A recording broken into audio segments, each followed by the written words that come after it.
Hey everyone, welcome to the last lecture in chapter 9. And I guess I want to say sorry for not paying attention. I only have like 2 slides left to go through.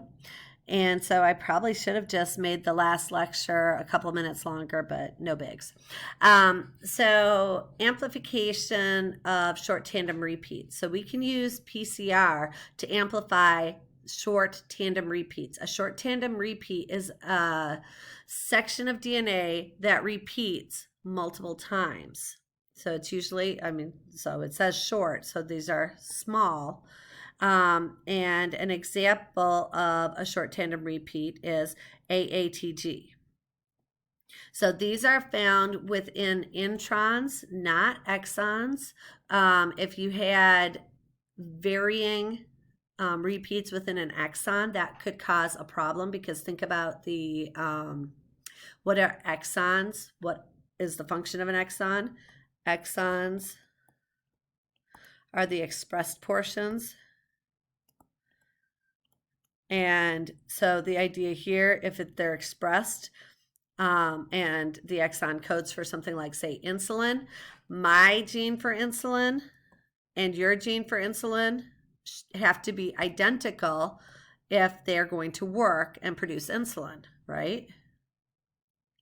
If my gene for insulin differs from your gene for insulin, that means one of us has a disease and is not producing insulin. Make sense? So these short tandem repeats are found within introns. Introns are the non-expressed portion of our DNA. And because of that, they don't cause any mutations within proteins. So we use short tandem repeats to actually help us identify individuals. This is how we find paternity. Or we might find a killer. Those are 2 examples. Is by looking at these short tandem repeats. And so within any individual, we can identify an individual 99% accurately using short tandem repeats, because these are like fingerprints.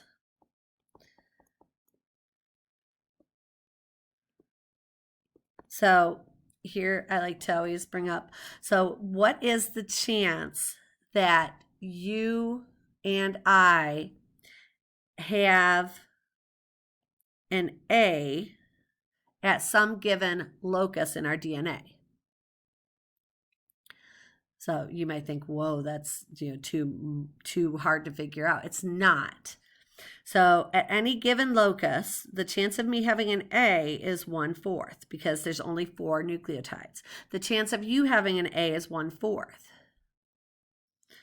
Does that make sense? So 2 people having the same letter A at the same locus would be 1/4 times 1/4, or 1/16. So 1 in 16 individuals would have that same letter. But if we are picking short tandem repeats and we look at 20 different regions in our DNA, the chances of having, and I'm just using one letter again, an A is 1/4, but then another region with an A, 1/4, another region with an A. If you do that 20 different times, now we have 1 in a trillion. And there's not that many people on Earth. Therefore, we can be 99% confident that the individual we're looking at is the individual we're looking at.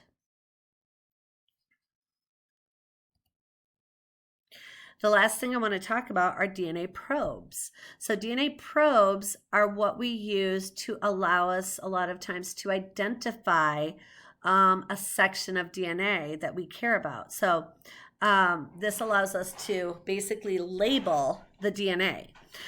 We can use DNA probes to hybridize with DNA. We make the probe and we can make that probe radioactive so that it will glow. And what that does is it allows us to see if some gene has a certain sequence and where that gene is located. So we can find out the location of a specific section of DNA. We can also see if that section of DNA exists. This can help us to identify disease.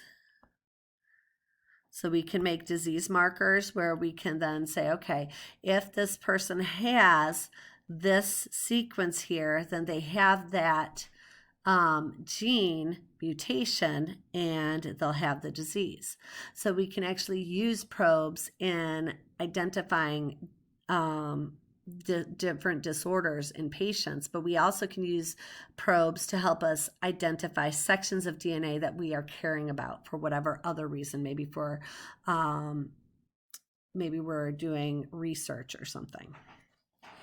So that's all I have for chapter 9. I'm going to upload this and I'll post these videos and I'll get into chapter 10. So you guys have a great day. Bye.